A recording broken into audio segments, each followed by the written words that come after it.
अभी मेरी dress change कर दो ना, शनाया ने कुछ अजीब अंदाज में कहा।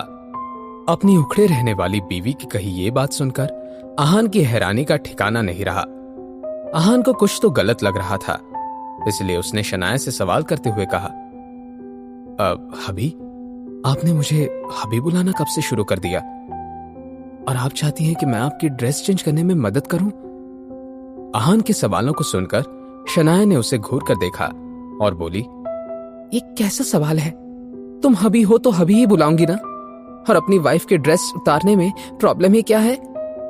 शनाया की कही बात गलत तो नहीं थी, लेकिन आहान ऐसा कैसे कर सकता था? शनाया की इन बातों से वो कंफ्यूज हो गया और उसने मन ही मन में कहा, इन्हें क्या हो गया है? हबी, यह शब्द तो मैंने पहली बार सुना है। कहीं, एक मिनट, शायद शनाया का नशा अभी तक उतरा नहीं है। पता नहीं शौर्य और उस विकी ने मिलकर शनाया को क्या पिला दिया है। जब आहान अपने ही ख्यालों में बिजी था, शनाया ने अपने दोनों हाथों से आहान का चेहरा अपने हाथों में पकड़ लिया और आंखों में सवाल लेकर आहान से बोली, हबी, क्या मैं खूबसूरत नहीं हूं? क्या तुम मुझे अपनी वाइफ की हैसियत से पसंद नहीं करते? अब तो आहान की हैरानी का कोई ठिकाना नहीं था। शनाया उससे ऐसे सवाल कर सकती थी? अगर शनाया खूबसूरत नहीं थी तो खूबसूरती की डेफिनेशन ही गलत थी। आहान ने नर्वस होकर शनाया से कहा, नहीं, ऐसी बात नहीं है, आप ऐसा क्यों कह रही हैं? मगर शनाया आहान की एक नहीं सुनने वाली थी। उसने आहान की बात को काटते हुए कहा, अभी मैं अब तुम्हें खुश करने की पूरी कोशिश करूंगी। क्या मैं डाइटिंग करना शुरू कर दूं या फिर अपना ड्रेसिंग सेंस बदल दूं? तुम अब जो भी कहोगे मैं वही करूंगी। अब आहान को पक्का यकीन हो गया था कि शनाया अपने होश में नहीं थी। उसने एक लंबी सांस लेकर शनाया का हाथ पकड़ लिया और उससे बोला, आप जैसी हैं वैसी मुझे बहुत पसंद है। आपको कुछ भी चेंज करने की कोई जरूरत नहीं है। अब आप सो जाइए। आहान की बात सुनकर शनाया स्माइल करने लगी। उसने आहान की बात मान ली और लेट गई। आहान ने उसे ब्लैंकेट ओढ़ा दिया। तभी शनाया ने उससे कहा, अभी तुम भी मेरे साथ सो जाओ ना। ना ही आहान शनाया को मना करना चाहता था और ना ही उसमें इतनी हिम्मत थी कि अगली सुबह शनाया को यह सब बताए। मगर उसने सोचा कि कुछ देर बाद वो अपने रूम में चला जाएगा। तो आहान ने शनाया की बात मान ली और उसके साथ बेड पर लेट गया। वो शनाया के सर पे हाथ सहलाते हुए उसे सुलाने लगा। शनाया ने आंखें बंद कर ली थी, लेकिन उसने एकदम से अपनी बड़ी बड़ी आंखें खोलकर आहान की तरफ देखा। आहान को लगा कि शनाया को कुछ चाहिए था, तो उसने शनाया की तरफ सवालिया अंदाज में देखा। शनाया ने आहान को अप्रोच करके उसके गाल पर किस कर दिया। इस हरकत से आहान शॉक हो गया था। अपने हबी के ऐसे एक्सप्रेशंस को देखकर शनाया खिलखिलाकर हंसने लगी। ऐसे ही हंसते मुस्कुराते वो दोनों कब सो गए उन्हें भी पता नहीं चला। शनाया आज का दिन और आहान आज की रात कभी नहीं भूलने वाला था। अगली सुबह गिल कंस्ट्रक्शन की कंपनी में शौर्य अपने ऑफिस में बैठा बेचैन हो रहा था। घड़ी की तरफ देखते हुए शौर्य ने अपने आप से ही कहा, अब तक तो विकी भाई ने मुझे वीडियो भेज देना चाहिए था, लेकिन ना ही उसका कोई कॉल आया है और ना ही कोई मैसेज। उम्मीद है सब सही हो गया होगा। एक काम करता हूं, मैं ही विकी भाई को कॉल कर लेता हूं। शौर्य से अब रहा नहीं जा रहा था, इसलिए उसने विकी भाई को कॉल कनेक्ट किया। बहुत देर तक बजने के बाद उसने कोई जवाब नहीं दिया, तो शौर्य ने एक बार फिर से कोशिश की। दूसरी तरफ शिमला के एक बड़े से हॉस्पिटल के अंदर जब विकी भाई ने देखा कि शौर्य गेल उसे कॉल कर रहा था, तो उसे गुस्सा आ गया। पहली बार आए हुए कॉल को तो विकी भाई ने अवॉइड कर दिया, लेकिन फिर रॉकी ने अपने बॉस से कहा, विकी भाई, इस मैटर को अपनी तरफ से खत्म कर दो। एक बात करके डील खत्म हो गई है, ये बता दो। बिना वजह इस मामले में फंसना हमारे लिए खतरनाक साबित हो सकता है। रॉकी की बात सही थी। विकी ने इस बारे में सोचा। एकदम से उसकी नजर अपने दाहिने हाथ की तरफ गई। उस हाथ पर बड़ा सा फ्रैक्चर लगा हुआ था। विकी भाई ने मन ही मन में कहा, नहीं, एक हाथ टूट गया है, उतना ही बहुत है। मैं अपना दूसरा हाथ भी टूटा हुआ नहीं देख सकता। ये सोचने के बाद विकी भाई ने बज रहे कॉल को उठा लिया और कहा, देखो गिल साहब, ये डील खत्म हो गई है। ये सुनकर शौर्य की आंखें चमकने लगी। उसने एक्साइटेड होते हुए कहा, इसका मतलब आपके पास वीडियो तैयार है? यह सुनकर विकी भाई का मुंह बन गया। उन्होंने अपनी बात को एक्सप्लेन करते हुए कहा, डील खत्म हो गई से मेरा मतलब है कि काम नहीं हुआ, ना वीडियो बना और ना ही मेरे और उस लड़की के बीच कुछ हुआ। एक ही पल के अंदर अंदर शौर्य के पैरों तले जमीन सरक गई। मगर ऐसा कैसे हो गया? जवाब में विकी भाई आहान का नाम लेकर शौर्य को खरी खोटी सुनाना चाहते थे, मगर उन्हें इस बात का भी डर था कि उनका दूसरा हाथ भी कहीं टूट ना जाए। तो इसीलिए उन्होंने बहाना बनाते हुए कहा, पुलिस आ गई थी इसलिए काम नहीं हो पाया और अब से हमारे बीच भी कोई डील नहीं होगी। विकी भाई ने अपना फैसला सुना दिया और फोन रख दिया। शौर्य हक्का बक्का रह गया। अब वो ये सोचने लगा कि इस सिचुएशन से अपने आप को बाहर कैसे निकाला जाए। विकी भाई को आखिरकार राहत मिल गई थी कि उनकी जान बाल बाल बच गई थी। विकी भाई ने अपने माथे पर आया पसीना पोंछते हुए रॉकी से कहा, पता नहीं कि वो आहान इतना स्किलफुल मार्शल आर्टिस्ट उस गिल परिवार में घर जमाई बनकर क्यों रहता है। अपने फाइटिंग स्किल्स के जोर पर वो गिल परिवार में से 10 गुना अमीर बन सकता है। खैर जाने दो, आगे से हमें आहान से और उसकी बीवी से बिल्कुल भी नहीं उलझना है। दूसरी तरफ शौर्य की हालत खराब हो चुकी थी। उसे इस बात का पूरा यकीन था कि शनाया कल जो कुछ भी हुआ उस पूरे मामले को इतनी आसानी से भूलने वाली नहीं थी। इसलिए शौर्य परेशान हो रहा था कि तभी किसी ने उसके ऑफिस का दरवाजा खोला।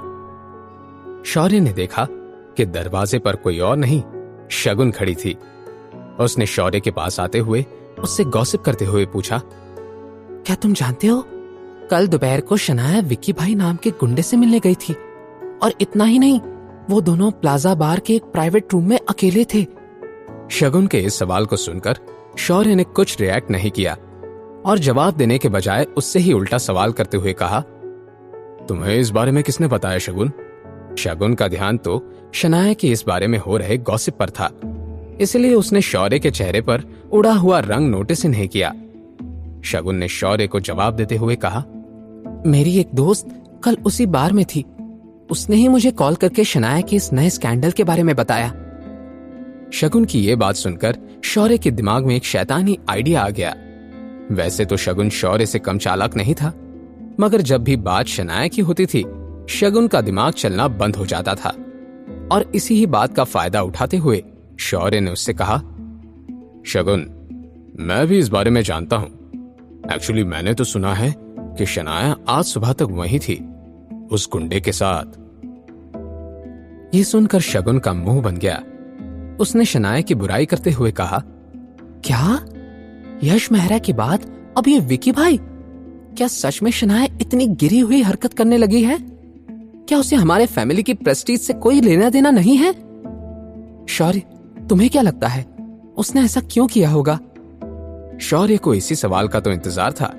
उसने कुछ सोचने का नाटक किया और फिर शगुन से कहा, मैं भी नहीं जानता, लेकिन एक बात हो सकती है, मे बी वो स्प्रिंग कॉर्पोरेशन का प्रोजेक्ट हथियाने के लिए विकी भाई जैसे गुंडे की मदद लेना चाहती है। ये सुनते ही शगुन का चेहरा गुस्से से लाल हो गया।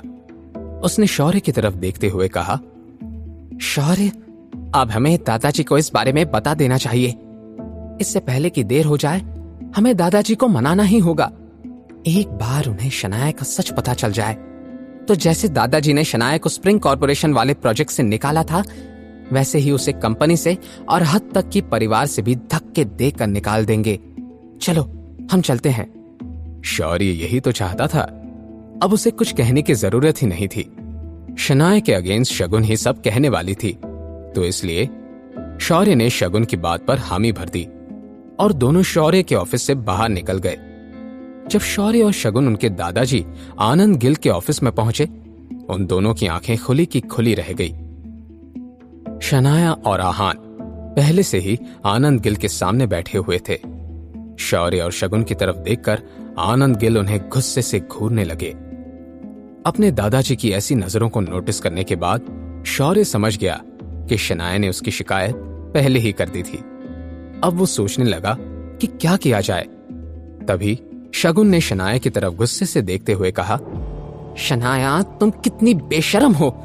तुम्हारी दादाजी के पास आकर बैठने की हिम्मत कैसे हुई? अब शौर्य ने सोचा कि उसे कहने की कोई जरूरत नहीं है।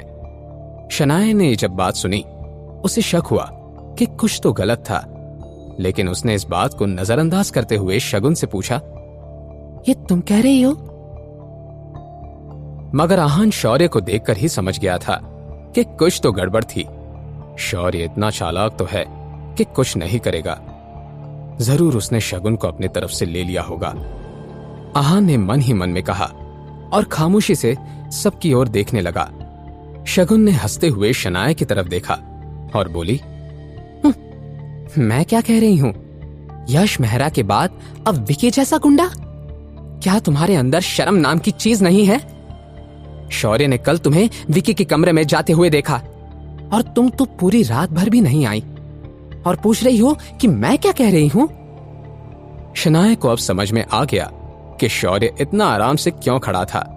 उसने पूरी कहानी को अपने पॉइंट ऑफ व्यू से बयां किया था। शनाया ने चिल्लाते हुए शौर्य से कहा, शौर्य, तुम। शौर्य ने अनजान बनते हुए शनाया से कहा, क्या मैंने झूठ कहा है?